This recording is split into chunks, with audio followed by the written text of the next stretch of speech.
할렐루야. 오늘도 수요 저녁 기도에 오신 여러분들을 사랑하고 축복합니다. 오늘 2022년 마지막 수요 기도회입니다. 오늘 우리 하나님께 우리가 신령과 진정으로 우리 마음을 다해서 함께 찬양하며 나가겠습니다.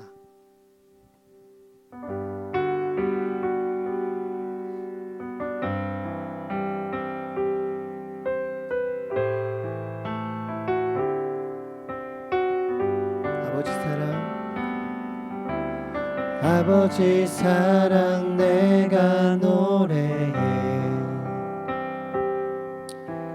아버지 은혜 내가 노래해. 그 사랑 변함없으신 거짓 없으신 성실하신 그 사랑, 상한 갈 때 꺾지 않으시는, 꺼져가는 등불 끄지 않는 그 사랑, 변함없으신 거짓 없으신 성실하신 그 사랑,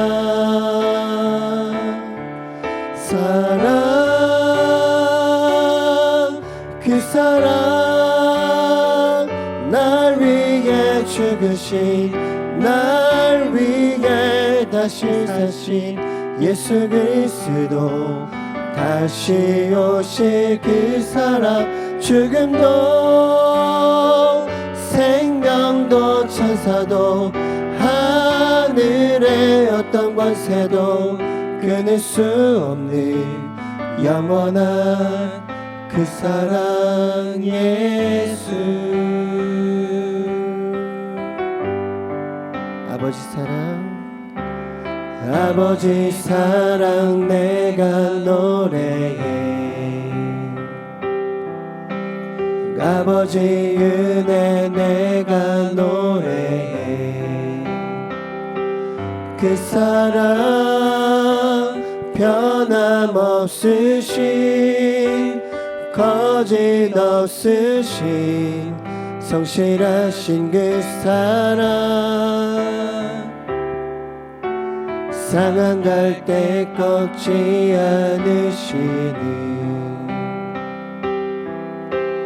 꺼져가는 등불 끄지 않는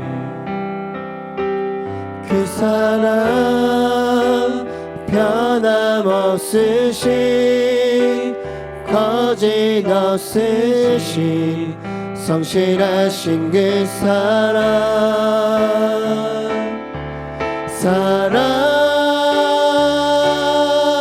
그 사랑, 날 위해 죽으신, 날 위해 다시 사신 예수 그리스도, 다시 오실 그 사랑, 죽음도 생명도 천사도 하늘의 어떤 권세도 끊을 수 없는 영원한 그 사랑 예수. 그 사랑, 그 사랑, 날 위해 죽으신, 날 위해 다시 사신 예수 그리스도, 다시 오실 그 사랑, 죽음도 생명도 천사도 하늘의 어떤 권세도 끊을 수 없는 영원한 그 사랑 예수. 이제 우리 함께 기도하겠습니다. 우리 오늘 드려지는 기도를 통하여 한 해 동안 우리에게 베푸시고 인도하신 사랑, 언제나 변함없으신 그 예수님의 사랑이 우리 안에 분명해지게 하시고 고백되어지게 하시옵소서. 우리 그 기도 제목까지 기도하기 원합니다. 또 한 가지, 우리 기도할 때 오늘 말씀을 통하여 더욱 예수님만 붙잡고 예수님께만 소망을 두는 우리들과 성광교회 믿음의 공동체가 되게 해달라고 이 시간 우리 함께 통성으로 기도하겠습니다. 아버지 하나님, 주님 감사합니다. 사랑의 주님, 이 시간 우리가 주님 앞에 기도를 나아갑니다. 주여, 이 시간 기도를 통하여서 한 해 동안 우리에게 베푸시고 인도하신 사랑, 언제나 변함없으셨던 그 예수님의 사랑이 우리 안에 더욱더 분명하여지게 하여 주시고, 하나님 그 사랑을 우리가 온전히 고백하게 하여 주시옵소서. 하루 또한 말씀을 통하여서 더욱 우리가 예수님만 붙잡게 하시고 예수님께만 소망을 두는 우리 한 사람 한 사람과 또 우리 성곽교회 믿음의 공동체가 될 수 있도록 주여 은혜를 더하여 주시옵소서. 말씀을 통하여 주님만을 붙잡습니다. 주님께만 나아갑니다. 오직 주의 은혜로 나아갑니다. 아버지 하나님 앞에 엎드려 나아가오니 오늘 기도를 통하여서 하나님 아버지의 뜻만 이루어지게 하여 주시옵소서. 주님을 붙드는 그 믿음의 힘이 오늘 우리 안에 더욱더 분명하여지게 하여 주시옵소서. 하나님, 저희들이 이 땅에 오신 주님을 맞이하며 주님의 사랑과 은혜에 감사하는 성탄절을 보내고 하나님의 뜻 안에 한 해를 마무리 짓고 또 하나님께서 우리에게 주시는 새 소망 안에 새해를 맞이하기를 원합니다. 하나님의 자녀로서, 믿음의 사람으로서 우리들이 마음 중심에 깊이 간직할 것은 그 무엇보다도 우리 주님께서 이 땅에서 우리에게 보이시고 가르치신 주님의 길을 따라 본받으며 살아가는 것입니다. 하나님, 오늘도 우리에게 주시는 귀한 말씀을 저희가 깊이 묵상하면서 주님의 마음과 주님의 뜻을 발견할 수 있도록 도와주시고 우리들의 일상에 그 귀한 주님의 뜻을 실천하며 나아가는 성숙한 주님의 자녀들이 될 수 있도록 인도하여 주옵소서. 주께서 우리와 함께 하심을 믿으며 예수님의 이름으로 기도드립니다. 아멘. 성도 여러분, 반갑습니다. 벌써 이제 올 한 해도 거의 저물어 가고 있죠. 올해의 마지막 수요 기도회 하나님께 이제 드리게 되었는데, 오늘은 마가복음 2장의 말씀을 통해서 우리가 이미 잘 알고 있는 하나님의 말씀에 대해서 새로운 시각으로 한번 다가가기를 원합니다. 오늘 함께 나눌 하나님 말씀은 마가복음 2장 18절로 22절 말씀입니다. 마가복음 2장 18절로 22절 말씀, 저와 같이 한 절씩 교독하시고 마지막 22절 함께 읽도록 하겠습니다. 요한의 제자들과 바리새인들이 금식하고 있는지라 사람들이 예수께 와서 말하되, 요한의 제자들과 바리새인의 제자들은 금식하는데 어찌하여 당신의 제자들은 금식하지 아니하나이까? 예수께서 그들에게 이르시되, 혼인집 손님들이 신랑과 함께 있을 때 금식할 수 있느냐? 신랑과 함께 있을 동안에는 금식할 수 없느니라. 그러나 신랑을 빼앗길 날이 이르리니 그날에는 금식할 것이니라. 생배 조각을 낡은 옷에 붙이는 자가 없나니 만일 그렇게 하면 기운 새 것이 낡은 그것을 당기어 헤어짐이 더하게 되느니라. 20절 같이 읽습니다. 새 포도주를 낡은 가죽 부대에 넣는 자가 없나니 만일 그렇게 하면 새 포도주가 부대를 터뜨려 포도주와 부대를 버리게 되리라. 오직 새 포도주는 새 부대에 넣느니라 하시니라. 아멘. 우리는 지난주에 예수님께서 세관에 앉아있던 마태를 주님의 제자로 부르시는 장면을 함께 묵상했습니다. 마태가 세리라는 직업을 가지고 얼마나 마음에 큰 어려움을 갖고 삶을 살았을까? 우리는 당시의 시대 상황, 그리고 당시에 많은 사람들이 매국노처럼 여기던 그 세리라는 직업을 가지고 있는 마태의 마음을 생각해 보았죠. 아무도 상대해 주지 않고 매국노라고 욕을 하고 자기를 바라볼 때 조금 부드러운 미소를 띤 그런 모습으로 바라보지 않고 늘 언제나 증오의 눈빛으로 자기를 보던 수많은 사람들, 아무리 강심장이라도 주변 마을 사람들이 늘 자기를 그런 시선으로 바라보고 뒤에서 욕을 하고 이러한 삶을 계속 살아간다면 마음에 큰 어려움이 있을 것입니다. 아마 마태도 그러한 어려움을 늘 마음에 품고 삶을 살았겠죠.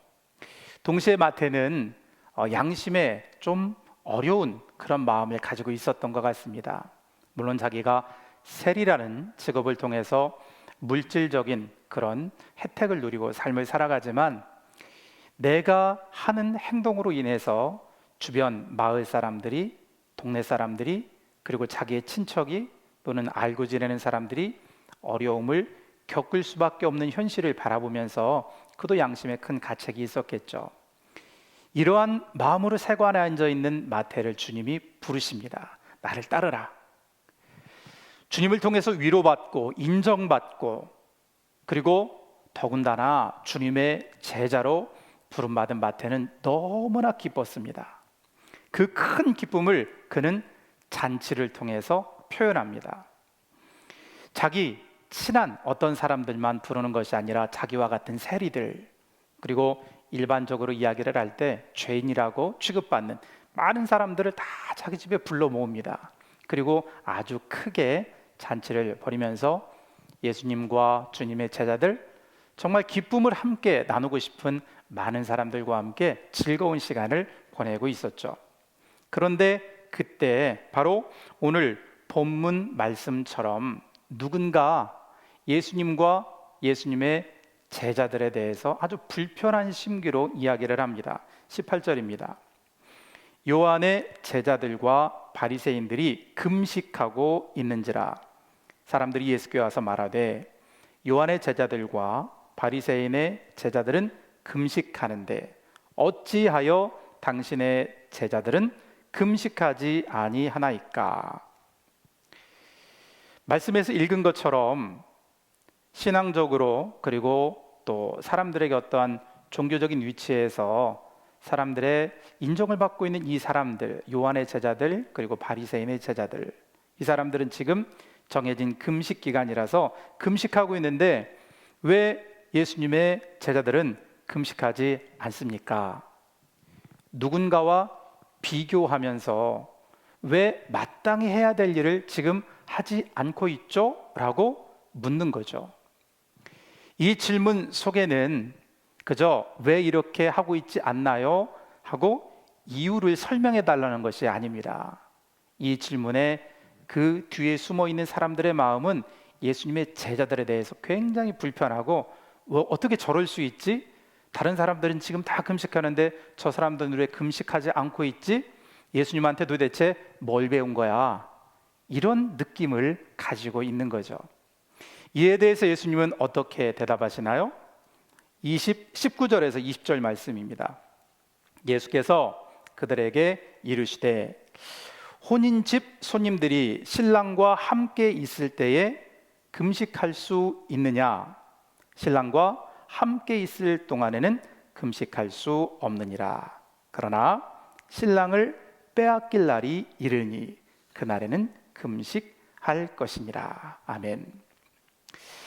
이 성경 말씀에 대해서 우리는 일반적으로 이런 이해를 갖습니다. 이 금식이라는 것은 복음과 반대되는 어떠한 율법을 따르는 삶을 의미하고, 주님께서 이제 비유로 말씀하실 때 신랑은 곧 예수님을 가리키는 것이고, 예수님이 인류를 구원하시기 위하여 고난을 당하시고 십자가에 못 박히시는 그때가 되면은 예수님의 제자들도 금식을 할 것이다. 그러므로 제자들에 대해서 뭐라고 할 것이 아니라, 정말 중요한 것은 율법에 얽매여 사는 삶과 복음으로 사는 삶, 너희들은 무엇을 택하여 인생을 살아갈 것인가, 그 점을 고민해야 되지 않겠는가 주님이 이야기하시죠.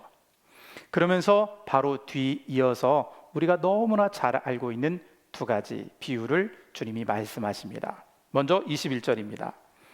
생배 조각을 낡은 옷에 붙이는 자가 없나니 만일 그렇게 하면 기운 새 것이 낡은 그것을 당기어 헤어짐이 더하게 되느니라. 22절입니다. 새 포도주를 낡은 가죽 부대에 넣는 자가 없나니 만일 그렇게 하면 새 포도주가 부대를 터뜨려 포도주와 부대를 버리게 되리라. 오직 새 포도주는 새 부대에 넣느니라 하시니라. 아멘. 주님께서 하신 이 말씀을 통해서 우리들은 하나님께서 이 땅에 예수 그리스도를 보내시고 예수 그리스도께서 이 땅에 오시는 놀라운 그 은혜를 따라 이제는 율법을 따라 삶을 살아갔던, 율법에 의해서 구속됐던 우리들이 복음의 사람으로 참 구원과 참 자유를 누릴 수 있다는 사실을 이 오늘 말씀을 통해서 굉장히 우리들은 강조하고 있습니다. 그리고 또한 그 말씀에 대한 해석을 통해서 우리가 예수 그리스도에 의한 복음의 사람으로 인생을 살아가야 한다는 사실을 항상 깊이 생각하면서 믿음의 사람으로 삶을 살아가기 위해 노력하죠. 그리고 율법에 의해서 얽매이는 인생이 아니라 복음을 통해서 자유로운 인생, 복음 안에서 새 삶을 얻은 인생, 율법이 우리를 구원하는 것이 아니라 예수 그리스도를 믿는 믿음이 우리를 구원한다는 사실을 주님의 말씀을 통해서 우리는 언제나 깨닫게 되고 감사하고 믿음으로 삶을 살아가게 됩니다. 그런데 오늘의 이 말씀을 누가복음의 기록에 의해서 그 시간대 그리고 그 상황을 우리가 재해석해서 바라보게 되면 이 말씀에 대해서 우리가 간과하지 않고 우리들이 분명히 깨달아야 하는 한 가지 사실이 있다는 것을 우리는 오늘 말씀을 통해 함께 나누기를 원합니다. 누가복음에는 앞서 제가 이야기해드린 말씀드린 마태가 예수님의 제자가 된 사건, 그것이 너무나 기쁘고 감사해서 잔치를 배설을 했고, 그 잔치를 배설하고 있는 상황 속에서 오늘 말씀처럼 왜 금식하지 않나요? 왜 자신들의 어떤 율법의 규율을 따르지 않나요? 하는 질문에 대해서 예수님이 그 잔치 자리에서 주님이 이 생배 조각 이야기 그리고 포도주 이야기를 하셨다는 거죠. 이것을 우리가 연결지어서 생각을 해보면 우리는 생배 조각이 무엇을 의미할까? 새 포도주가 무엇을 의미할까? 그리고 주님이 그 두 가지 비유를 왜 말씀하셨을까를 우리가 새롭게 생각할 수 있는 기회를 갖게 됩니다. 우선 생배 조각은 원문의 의미대로 따져서 우리가 그 단어에 대해서 잘 생각해 보면 아직 빗질하지 않은 새 천이라는 의미를 가지고 있습니다. 새 것이라는 거죠. 날 것이라는 겁니다. 그래서 이 생배 조각은 아직 사람들의 관리를 잘 받지 않아서 비를 맞거나 물에 젖게 되면은 굉장히 딱딱해져서 쓸데없는 쓰레기와 같은 그런 것이 되고 만다고 하죠. 우리는 이 생배 조각을 그 잔치자리라는 그 환경을 가지고 생각해보고 묵상을 해본다면 아마도 주님께서 이 생배 조각으로 표현한 것은 이제 막 예수님을 믿은, 이제 막 주님의 부름을 받은 마태와 같은 사람들, 또는 세리로서 인생을 살았지만 예수님의 말씀을 듣고 내가 삶을 새롭게 살아야겠구나 마음으로 결심한 사람들, 다른 사람들이 보기에는 저 사람하고는 어울리면 안 돼 하고 차별했던, 죄인으로 불리던 사람들, 이러한 사람들을 의미할 수 있지 않을까 생각해 봅니다. 또한 포도주도 마찬가지죠. 포도주가 아주 오래되어서 상품 가치가 높고 사람들이 많이 찾고 아주 귀한 그런 포도주가 아니라 지금 막 포도를 수확해서 그것을 으깨 가지고 바로 통 안에 집어넣은 새 포도주, 맛을 보면 떫고 시고 도저히 먹을 수 없는 그런 포도주, 이런 것들을 우리가 이제 막 예수님을 믿고 교회 공동체 안으로 들어온 사람들, 이제 막 예수님을 믿고 저렇게 살아야 되는구나, 이런 믿음의 길에서 하나하나 알아가는 사람들, 이렇게 우리들이 새롭게 생각해 볼 수 있다는 이야기입니다. 그렇다면 새 포도주는 새 부대에 넣어야 한다, 이 말씀을 우리는 어떻게 이해할 수 있을까요? 새 포도주, 이제 막 예수님을 믿고 세상 가운데 평생을 살았다가 예수님 말씀이 이렇구나, 하나님이 이렇게 인생을 살라고 하시는구나, 내가 이제까지 살아왔던 인생은 올바른 길이 아니었구나, 이런 것들을 조금씩 깨달아가는 사람들에게는 새 부대, 우리가 교회 공동체 안에서 오랜 시간 동안 전통이 되고 교리가 되고 삶의 습관이 되고 삶의 양식이 된, 때론 어떤 것은 우리 기독교 문화라고 말할 수 있는 그런 모습들의 틀로 그 사람들을 재단하기는 참 어려운 일이다, 안 되는 일이다, 이런 점으로 우리가 받아들일 수 있을 겁니다. 한 예로 오늘 이 잔치 자리에서 요한의 제자들 그리고 바리새인들의 제자들, 이들은 금식하고 있는데 왜 주님의 제자들은 금식하지 않는가?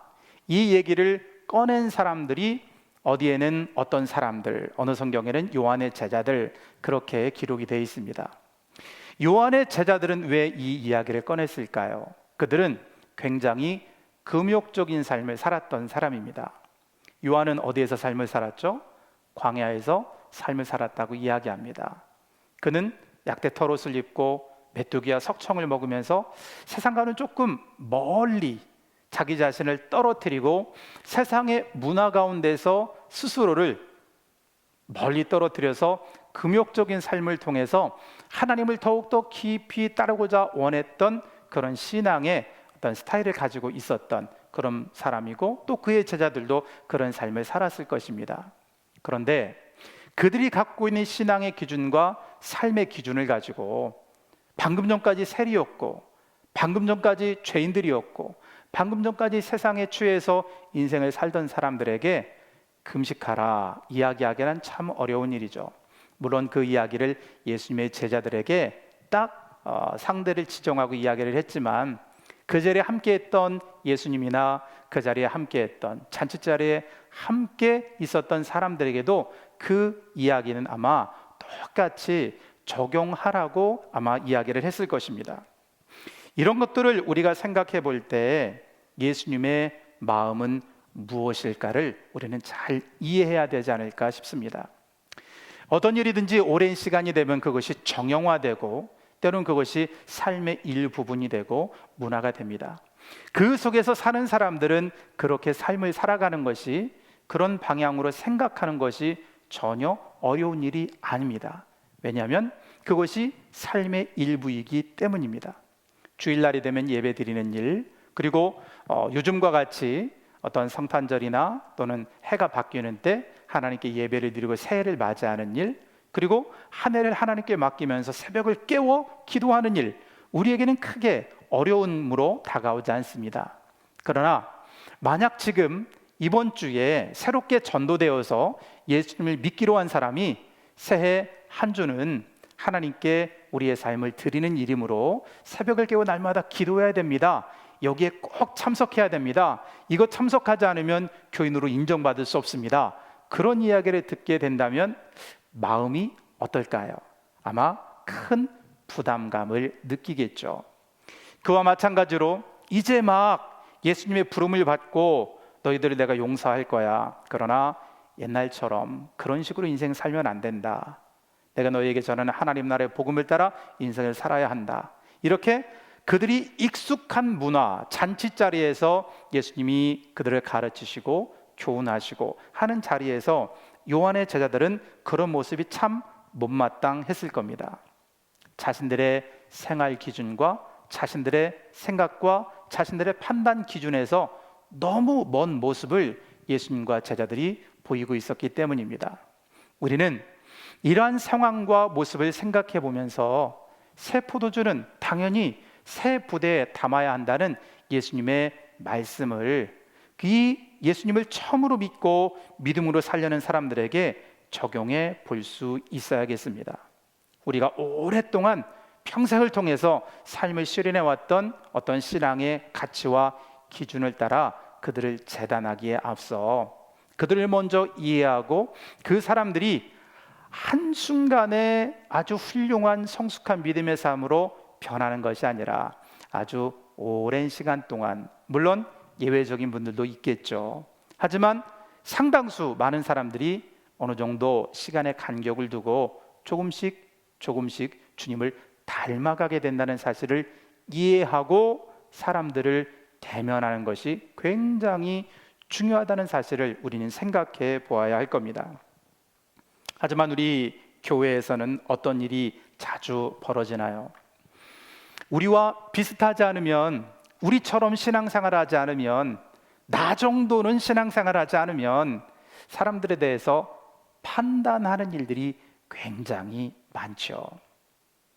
우리 교회처럼 많은 성도들이 함께 예배 드리는 곳에서는 그런 일들이 훨씬 더 많이 일어날 가능성이 있습니다. 우리는 어떻게 주님의 마음을 잘 본받아서 믿음으로 우리 스스로가 성숙한 사람이 돼야 할까요? 어떤 사람이 초신자인지, 어떤 사람이 우리 교회 직분자인지, 어떤 사람이 중직자인지 이제 우리 교회 정도 규모가 되면 잘 모를 경우가 많습니다. 저도 그런 일들을 가끔 경험합니다. 예배드리 교회에서 이제 엘리베이터를 타고 이 대예배실로 내려올 때 저는 이제 두 분을 너무 잘 알고 있죠.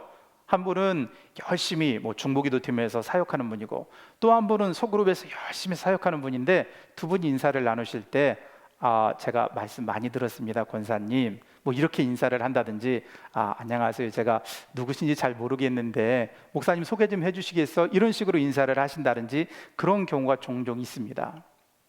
교회에서 오랜 동안 신앙생활을 하신 분들도 이런 일들이 많은데, 우리 교회 안에 새로운 가족들이 오게 되었을 때 우리들이 그분들에 대해서 내가 가지고 있는 신앙의 기준, 내가 가지고 있는 어떠한 신앙의 습관, 이런 것들로 누군가를 저분은 왜 그럴까? 저분은 왜 저렇게 예배드릴까? 저분은 왜 이 모임에 나오지 않았을까?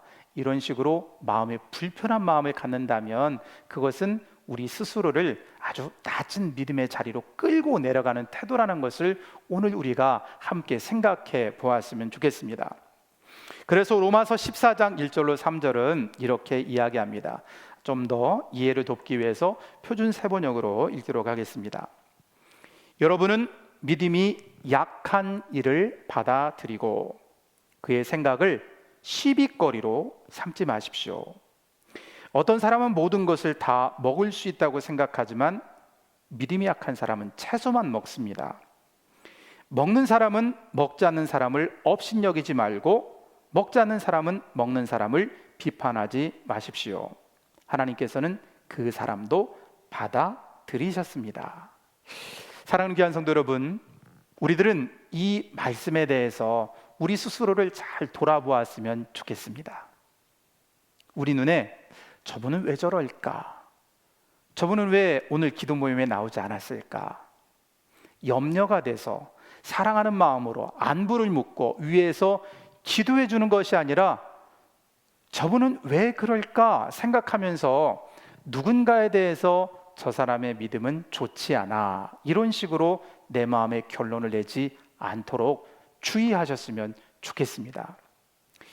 부지 중에 우리가 모르는 사이에 누군가의 마음에 큰 상처를 남긴다면, 누군가 신앙생활을 열심히 하려고 마음먹고 다짐하고 그것을 실천하려고 하는데 그것에 찬물을 끼얹는다면 우리들이 과연 주님께 칭찬받을 수 있는, 그리고 우리 스스로를 생각할 때 하나님이 우리를 바라보실 때 성숙한 사람이라고 말씀하실까?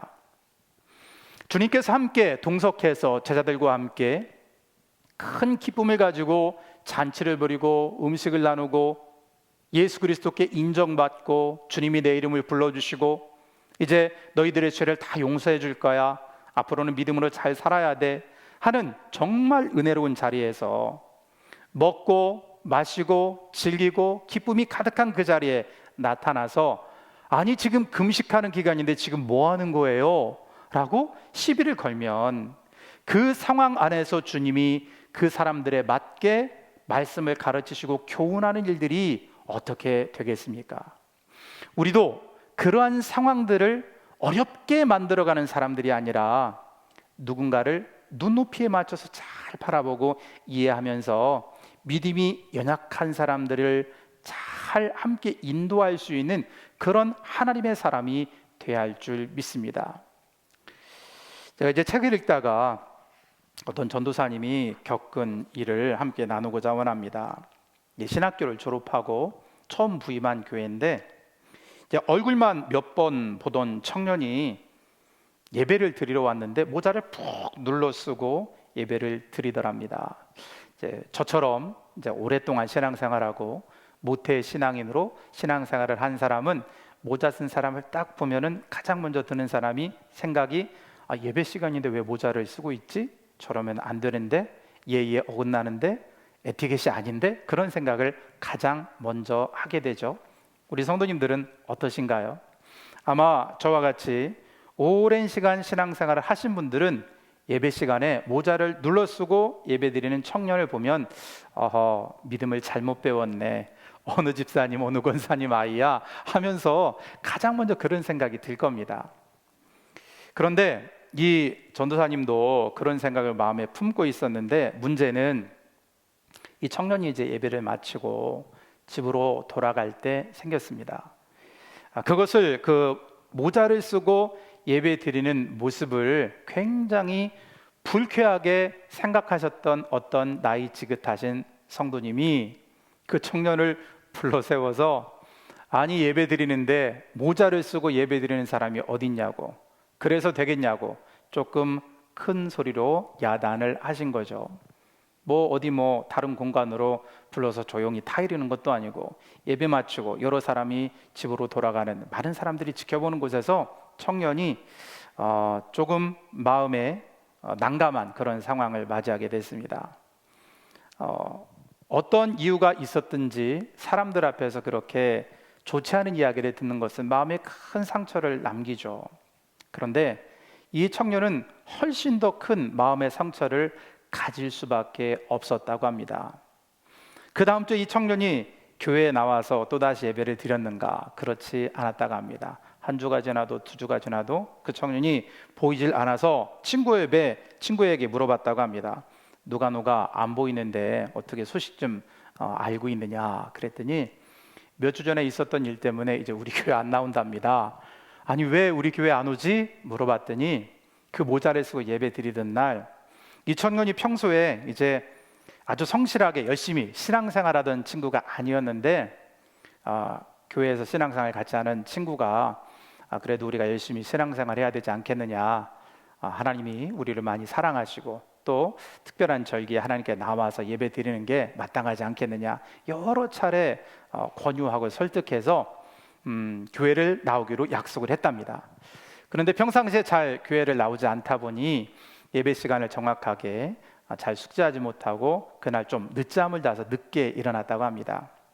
우리 성도님들 어떠신가요? 예배가 11시인데 한 11시 5분쯤 일어나셨어요. 그러면 다시 자리에 누우시나요? 아니면 번쩍 일어나셔서 늦었더라도 열심히 교회에 나오시나요? 아마 우리 성도님들 같으면 번쩍 일어나서 열심히 세수도 하시고 그렇게 최대한 빨리 준비하시고 예배 자리에 나오려고 노력하실 겁니다. 근데 이 청년은 그 정도 믿음은 아니어서 교회 갈까 말까 그냥 누울까 굉장히 고민을 하다가 친구와의 약속이 생각나서 이제 씻고 준비하고 이럴 시간 안 되니까 머리도 감지 못하고 부시시해서 어쩌거나 생각하다가 그냥 모자 푹 눌러 쓰고 그래도 늦어도 예배 시간에 가서 예배 드려야지 생각하고 그날 예배에 왔던 거라고 합니다. 그런데 그런 정성과 그런 마음의 갈등을 이겨내고 예배 시간에 앉아서 예배 드리고 집으로 돌아가려는 그 순간 많은 사람들 앞에서 어려운 이야기를 듣게 된 거죠. 마음에 큰 상처를 받은 겁니다. 우리는 이러한 실제로 우리 주변에서 일어나는 사건들, 그리고 오늘 성경 속에 기록된 이 사건들을 통해서 무엇을 생각해야 할까요?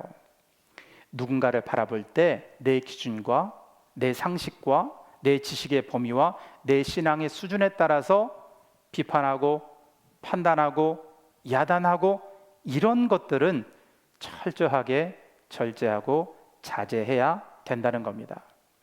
누군가를 우리가 자세히 알면 알수록 그 사람에 맞추어서 단어를 선택하고 지금 이 말을 해야 될까? 하지 않아야 할까? 그런 것들을 판단하고 상대방을 배려하기 위해서 굉장히 노력해야 하는데, 잘 알지 못하는 사람들에 대해서 내가 그 사람의 삶의 여건을 모르는 상황 속에서, 그분의 믿음의 단계를 모르는 상황 속에서 이 사람은 이렇고 저 사람은 저렇고 판단하고 이야기하고 그 사람이 없는 곳에서 뒷담화를 하고 이런 식으로 우리가 행동하면 그 일이 누군가에게 엄청난 아픔과 고통을 안겨줄 수 있다는 사실을 우리가 기억하고, 주님이 오늘 우리에게 가르치신 대로 세술은 새 부대에, 새 신자는 새 신자의 수준에 맞게, 그리고 직분을 가진 사람들은 직분을 가진 사람에 맞게 우리가 대화하고 대면하고, 그리고 교회 안에서도 그 역할을 잘 감당할 수 있도록 권면하고 그렇게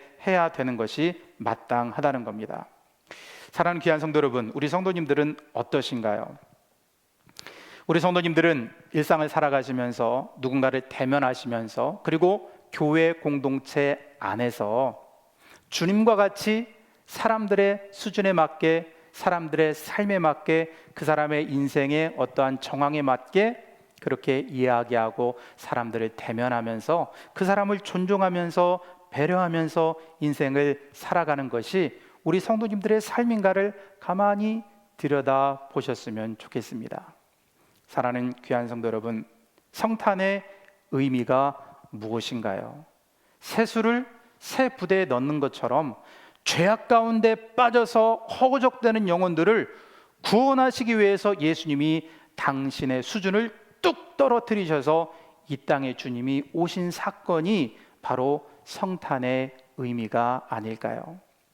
우리들도 내 시선과 내 위치와 내 틀에 박혀서 다른 사람들을 내 틀에 맞추려고 그렇게 노력하다가, 그렇게 살다가 문제를 키우는 그런 사람들이 아니라 아주 유연한 마음과 유연한 태도로 사람들에 맞게 바울이 이야기한 것처럼 자기 스스로를 높이기도 하고 낮추기도 하면서 그렇게 마음의 생각의 틀을 너무 딱딱하게 고정시키지 않고 유연한 마음으로 사람들을 대면하면서 사람들을 섬기고 배려하는 믿음의 사람으로 삶을 살아가는 것이 굉장히 중요하지 않을까요? 우리는 이 점들을 늘 생각하면서 삶을 살아갔으면 좋겠습니다.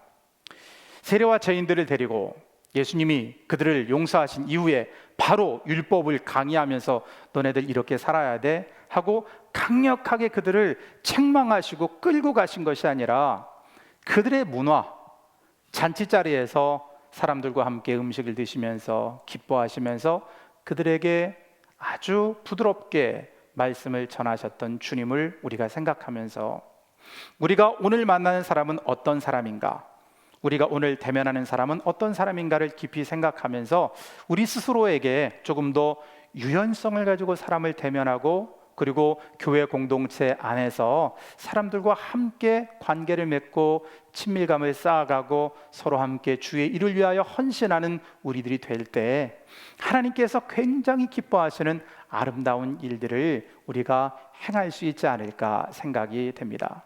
사랑하는 성도 여러분, 한 해가 저물고 있습니다.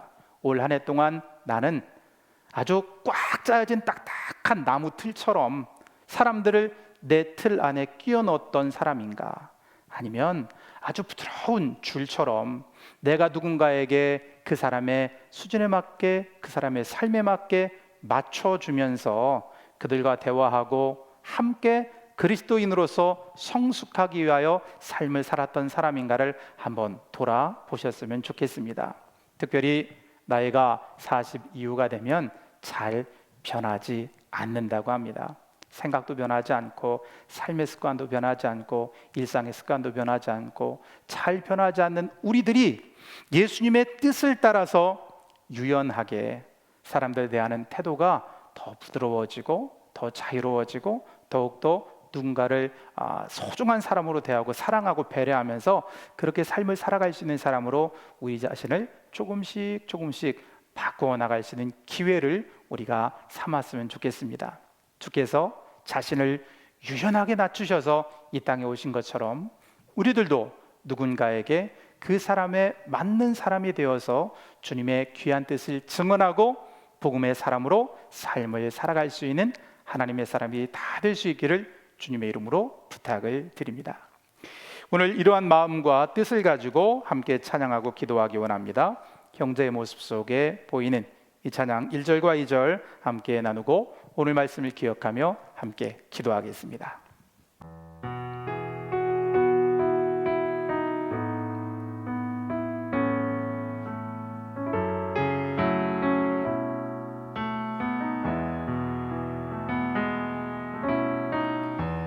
형제의 모습 속에 보이는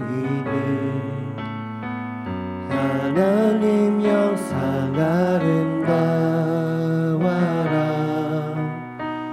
존귀한 주의 자녀 됐으니 사랑하며 자매의 모습 속에 보이는 하나님 영상 아름다워라. 자매의 모습 속에 보이는 하나님 영상 아름다워라. 존귀한 주의 자녀 됐으니 사랑하며 2절입니다. 우리의 모임 중에 임하신 우리의 모임 중에 임하신 하나님 영광 아름다워라. 존귀한 왕이 여기 계시니 사랑하며 우리 예배 중에 함께 하시는 하나님을 다시 한번 노래합니다. 우리의 모임 중에 우리의 모임 중에 임하신 하나님 영광 아름다워라. 존귀한 우리 왕이 여기 계시니 존귀한 왕이 여기 계시니 사랑하며 섬기리. 오늘 두 가지 기도 제목을 하나님께 나아가기를 원합니다. 첫째로 믿음이 약한 자들의 눈높이를 맞출 수 있는 성숙한 믿음을 주소서. 둘째로 우리 교회 공동체 안에서 사랑으로 하나 되는 은혜가 넘치게 하소서. 그리고 이어서 새해 맞이 예배가 31일에 있습니다. 그리고 1월 1일에 신년 새해 첫 주 예배를 드리고 또 그 첫 주간에 우리가 하나님께 2023년을 내어 맡기고 주님의 인도하심을 구하기 위해 새해를 맞이하는 새벽 기도회를 우리가 진행합니다. 사랑하는 귀한 성도 여러분, 이 귀한 하나님을 예배하고 하나님께 기도하는 소중한 시간들을 위해서도 함께 기도해 주시고 또 많이 참여해 주시기를 부탁을 드립니다. 믿음이 약한 자들의 눈높이를 맞출 수 있게 하소서. 우리 교회 공동체가 사랑으로 하나 되게 하소서. 우리가 하나님께 드리는 예배와 특별 새벽 기도회를 위해서 이 시간 다 같이 동성으로 기도하겠습니다. 하나님, 우리 가운데 우리의 삶을 바라보시고 우리 눈높이와 우리의 신앙과 우리의 삶의 높이에까지 주님이 낮아지시고 또 아주 유연하게 우리에게 다가오신 주님을 찬양하며 주님의 사랑과 은혜에 감사를 드립니다. 하나님, 우리 주님께서는 우리들의 연약함을 아시고 우리들의 미흡함을 아시고 하나님, 우리들의 주의 말씀을 따라서 믿음으로 견고히 서지 못하는 연약함을 아시고 우리를 불쌍히 여기시고 우리를 구원하시기 위하여 이 땅에 오셨습니다. 하나님, 주님의 그 놀라운 사랑과 은혜를 저희들이 그대로 본받을 수 있는 믿음 허락해 주시기를 원합니다. 우리 사람들은 너무나 어리석고 교만하고 우둔하고 목이 고나서 내 기준과 내 위치와 내 생각과 내 판단대로 다른 사람들을 재단합니다. 하나님, 우리의 연약함과 미약함을 주님 불쌍히 여겨 주옵소서. 우리들이 주의 말씀을 함께 나누면서 이러한 우리들의 생각 속에 예수 그리스도의 생각과 가치가 물들게 하셔서 하나님, 우리들이 누군가에 대하여 그 사람과 같이 스스로를 겸손히 낮출 수 있는 하나님의 사람 되게 하여 주옵소서. 하나님, 저희들이 주님과 같이 우리 스스로를 낮추어 많은 사람들에게 복음의 능력과 생명을 나눌 수 있는 사람들, 교회 공동체 안에서 서로가 사랑으로 하나 될 수 있는 믿음의 사람들 되게 하여 주옵소서. 한 해를 마무리 지으며 또 한 해를 시작하며 하나님께 예배하고 기도하는 특별한 시간들이 예정되어 있습니다. 저희들이 오직 주의 인도하심만을 따르기를 소망하는 간절함으로 주님을 예배하고 새벽을 깨워 기도할 수 있도록 주님 도우시고 함께하여 주시옵소서. 지금은 우리를 사랑하시는 예수 그리스도의 크신 은혜와 아버지 하나님의 넘치는 사랑하심과 성령 하나님의 내주 교통 역사하심, 그리고 주님을 닮아가게 하시는 그 은혜가 주님과 같이 누군가에 대하여 겸손히 낮아지고 다른 사람들을 그리스도의 사랑으로 품기를 결심한 하나님의 귀한 자녀들과 한 해를 마무리 짓고 새해를 시작하며 주님을 바라보는 우리 성광교회 믿음의 공동체 위에 이제로부터 영원토록 함께하옵시기를 간절히 축원하옵나이다. 아멘.